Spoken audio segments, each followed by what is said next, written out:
So, first of all, can you tell us your name? Well, my passport name is Andrew Bull. Okay, and what's your DJ My name? DJ name is DJ El Toro Cool. Can you explain us what's the meaning of this name? because I go to Ibiza quite a lot and I have a lot of friends in Spain. And it occurred to me that the name for bull in Spanish is Toro. So it's a suitable corny name. It didn't require a lot of thinking about.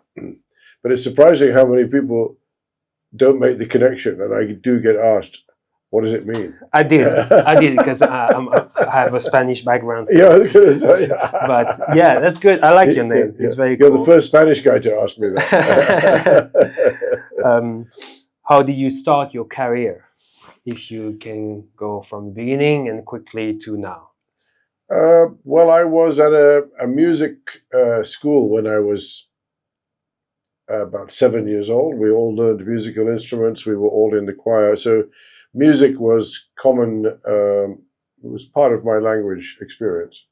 And we used to live, when I was a kid, when I was about 9, we lived in the West Indies, a place which is now called Guyana, which in those days was called BG, which stands for British Guiana.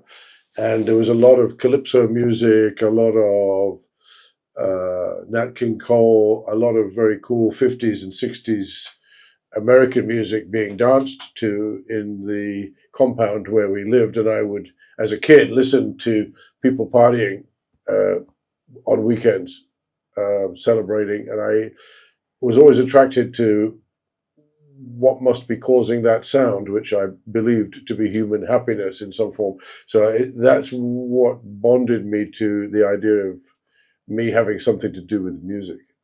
Oh. And I started to DJ quite early in the late 60s when I was at boarding school in a place called Croydon, which is South London, really. Okay. And I used to DJ maybe at the Valentine's dance, Halloween party, or Christmas dinner, or whatever, like that. So, and then that's how it began. Nice. Do you remember your first performance? What was it like? Well, my first performance in front of a live audience was at school, but my first performance while I was being paid for people to dance was probably at the KCC or somewhere like that, or the USRC, one of those kind of private clubs in Hong Kong, because I was working at a radio station, RTHK, commercial radio, those kind of stations when I was a teenager. And then I was invited to play sort of mobile disco, weddings, parties, anything stuff in those days. Which music style do you enjoy to mixing the most? Well, I mean, I call my music style eternal house because I'm not one of these guys who plays old disco because that's what I used to play when that was the time. I play contemporary sounds, but related, obviously, to the golden age of disco and to the birth of house music. So yeah, you wouldn't call me a hip hop DJ. You wouldn't call me a techno DJ. You'd call me a deep house. You'd call me a garage or a classic house, classic disco. Everything related to that, but it's it can have a lot of tech sound to it. I'm into the Afro groove, so it's all as long as it's related to the core source of great music, it's good by me. Okay. Which period for you was the best to DJ? Well, I think now is the best to DJ because I don't have much else to worry about, and I'm playing in great places in Hong Kong, such as the Albury on Friday nights. I have a charmed life, and I do tour to lots of places as well. So that it's a very good time for me now. But I stopped DJing for 25 years to work in my business and to continue to build that up, which I still operate my day job, if you will.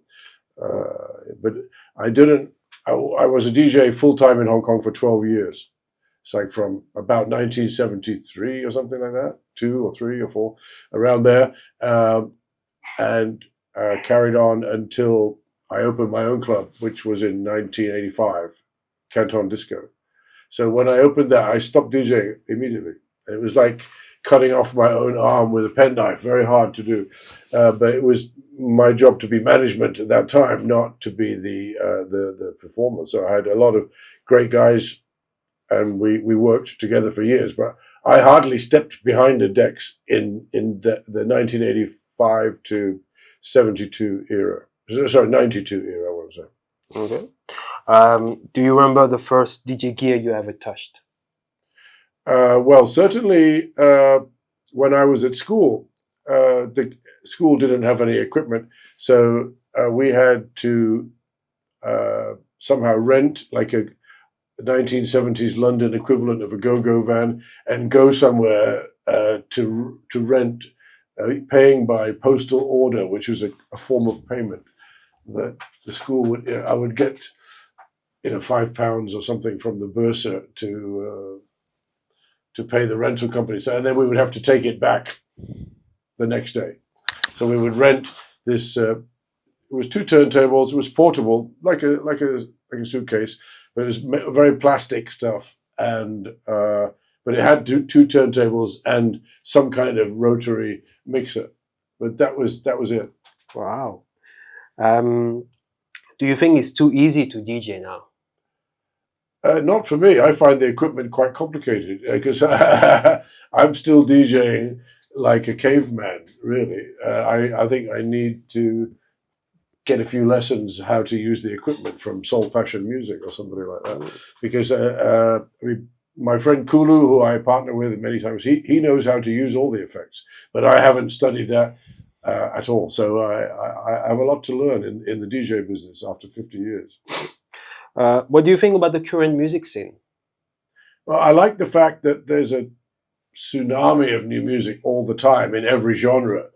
That's a lot different from what it used to be. But it does mean you can get engulfed by a particular genre, just trying to keep up with the stuff that you are into particularly, and you miss out on a lot of stuff because it's almost impossible for one human to assimilate every new musical vibe every time someone comes out with a track. But I like the new accessibility of music, absolutely. Without that, I would not be sharing the love with everybody. If I still had to go to a record shop and buy a piece of plastic and carry it somewhere, I wouldn't be doing it. You can trust me on that one.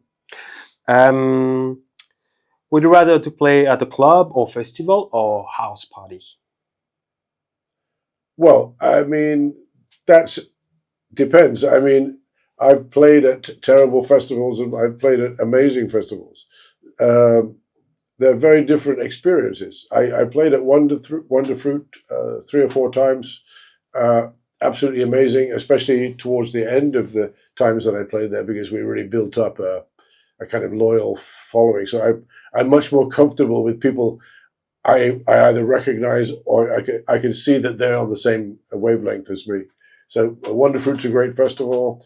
I played in Puglia in Italy. I forgot what the festival was called, but the sound system there was the best I've ever played on. But an intimate club with people that you can relate to is perfect for me. Yeah. I don't like to play at an Irish guy's leaving do and I don't know the people. Okay. Let's make it clear. If you could play just one song every set, which one would it be? One song that you particularly love? Well, that changes like the international dateline. That's a real time thing.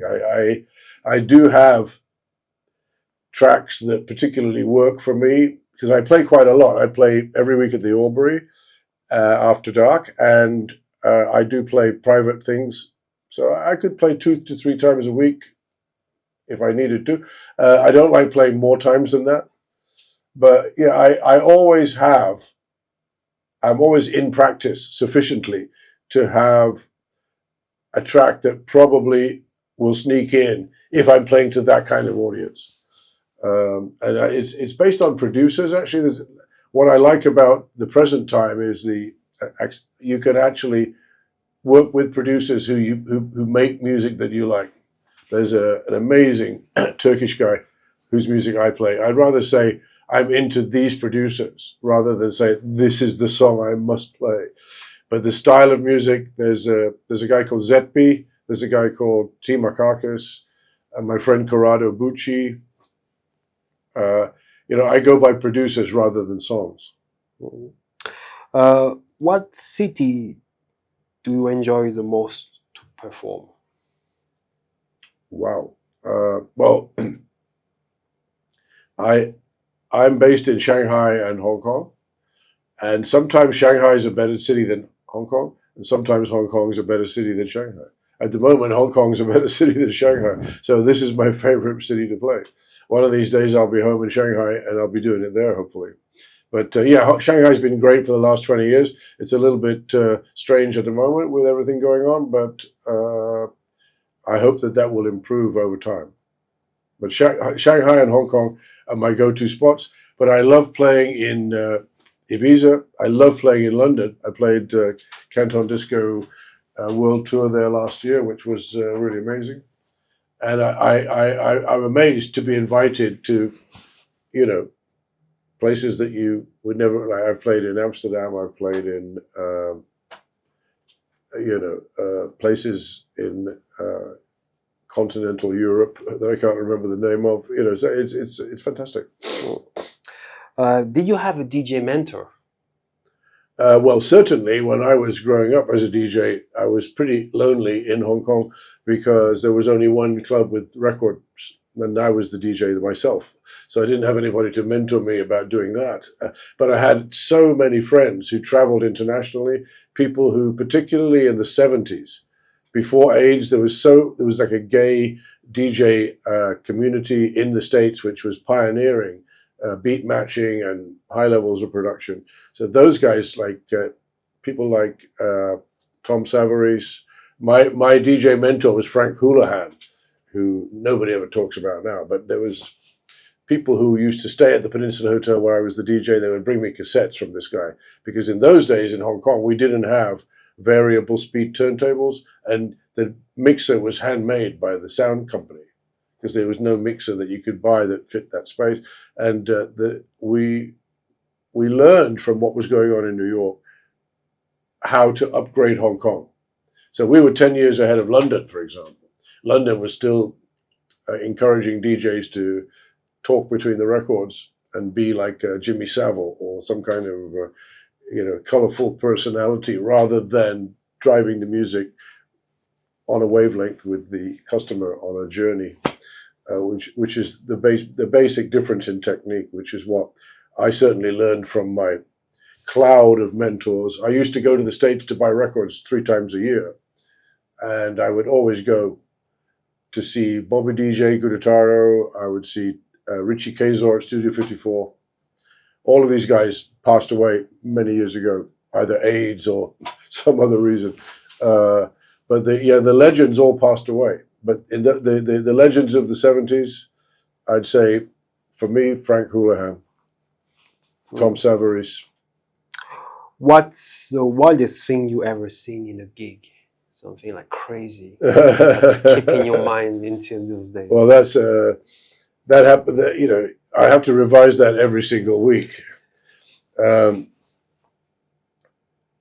a crazy story, some of which cannot be even spoken of every single week at every single party.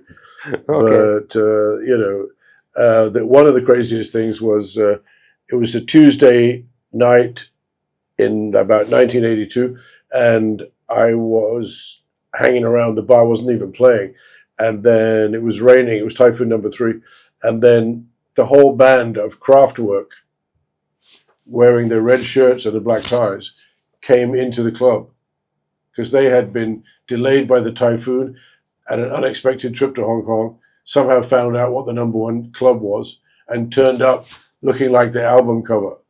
So I looked after them, and we showed them. It was just incredible. Oh, wow. When Kraftwerk comes to the venue unannounced in drag, it's pretty amazing.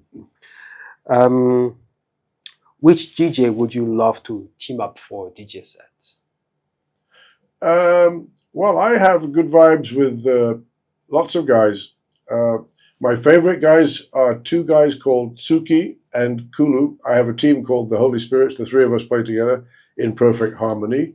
But if you're talking about someone that people would recognize internationally, I do play with Paul Oakenfold. I've made records with him, and he's my international DJ buddy. We've played back to back. He's played in my club in Shanghai before, and I was the first guy to bring him to mainland China in 1999. And so we've been friends for decades. I love playing with Paul. As far as anyone new that I would aspire to play with, I don't know. I would have to know the person personally. But yeah, me and Paul rock it out. That's for sure. Shall we go back to turntables and vinyls? I don't think we should ever lose that skill. But because of the inconvenience, like if one needle is more damaged than the other, the whole set is ruined. If you forgot to bring a record that you need to play and you haven't got it, there's a lot of things. I'm not one of these people who is satisfied by saying, "Well, I have a piece of vinyl." For me, I'm like a sniper. The music to me is the ammunition, it's the bullets. Once I've hit the target, I don't think about that song. I've moved on. I leave the bullet casings on the floor and go and do something else. Do you have a track to play at the last song of your set? One track. Well, that's more something that you would cultivate when you're playing at a residency or you're playing to the same crowd. Like when I was at the Scene in the 70s in Hong Kong, I always ended the set with Mellow Blow by Barabbas, things like that. I don't really have this last week at the Aubrey, I played Playing Your Game, Baby by Barry White. Those are typical late night songs. That's good. What would be your advice for a new DJ who's starting this year? Well, the hardest thing to do is to get enough practice. So if I was to advise anyone who's considering doing this, I'd say position yourself to get a lot of practice with real people, not in a sort of bedroom studio situation. It's good to know the technical stuff, but unless you can stand up in front of 500 people that don't know you, you better get another gig. Right. We're gonna end up with some short questions. So short question, short answer. Okay. Try. So bullet points. Sniper. Okay. What is your music style? Music style, Eternal House. Your favorite drink? Jameson's on the rocks. Your favorite nightclub in your whole career? In the whole world? From every place you've been? Existing or not? Existing or not? Definitely my favorite nightclub was Canton Discotheque in Kowloon, Hong Kong. Your favorite DJ ever? Favorite DJ ever? Well, Jim Burgess. Does DJ need to use microphone? On New Year's Eve at midnight, probably, but I wouldn't recommend it unless it was the Irish guy's leaving do and you needed to say his name or happy birthday or something. Does a DJ should use auto-sync? I would like to learn how to use it. I don't know if it works, but I find it rather meaningless. Like I actually hired somebody to play at a party I was organizing last New Year's Eve, and I made her a USB of tracks that I knew that crowd needed, and I gave it to her proudly, so like I'd helped her out. But when she freaked out because she only knew how to DJ by looking at the waveforms, which I have no idea what that even means. So, I think DJs should use all the tools at their disposal, but they need to be able to DJ. Okay. Your best DJ gig? My best DJ gig. Oh my God, that's a hard one. But I think the one that I remember personally the most was when I was about 17. I was invited to play at the Peninsula Hotel because somebody had a day off, and then I played there, and then everything changed. My whole life changed at that moment because the hotel manager offered me a job on the spot, and he actually gave me a job on the spot. It really was a job. So it became my full-time job from that night. And I remember a friend of mine had a Volkswagen Beetle with no air conditioning. And he lived in the New Territories, the same as me. And we drove home through the Lion Rock Tunnel. And I was like, did that just happen? And my friend Vaughan said, yeah, it did. So that was the first day of the rest of my life. Best country for electronic music? From what I hear, Croatia, but I haven't been there. In the DJ industry, what do we need more, you think? You know, I wouldn't say looking back all the time, but I'm saying what we need is to never lose sight of the roots. The new stuff that comes out, if it's connected in some way to the roots, I think that is, I mean, you can go too far off into some other zone. And I think we need to focus on the roots and keep our heads in the stars with our eye on the future. And what do we need less? Well, we need less. What we need more of, rather, I would say, is clubs run by people who know how to run clubs. And what we need less of is clubs run by people who don't seem to know how to run clubs. Okay, that's the most diplomatic I can be. Sure. One last, you mentioned it earlier, but I would like you to say it again. Where can we see you? Where can we see you performing? At the moment in Hong Kong, my DJ career has been severely constricted in a good way because I'm now resident with my team, with Cosmo and Marina and some very good guys who run the Albury After Dark on the Mandarin Hotel. So we've taken that on, turned it into something, and that's where you can catch me every Friday without fail. Well, I think we've done maybe 40 Fridays since we started it, and I've probably had something else to do for 2 of those nights. So we're pretty much there all the time. And then I'm often at private events, but I don't normally take bookings. Now that I'm a sort of Mandarin hotel man, I don't usually play in other commercial clubs as like a poster saying, okay, El Toro's playing. It's not my vibe at the moment because I'm too busy establishing the Albury. But I do play lots of private parties. I'm playing at a International Women's Forum at the poolside of the Grand Hyatt this month. I'm playing at Fantastic Wedding at the St. Regis. You know, so I'm private parties and the Albury if you need to see El Toro. And I do have a YouTube channel with some stuff on it. Okay. Well, thank you so much. Thank you so much. Thank you for coming. Thank you. Look forward to this. Yeah. Thank you. Thank you.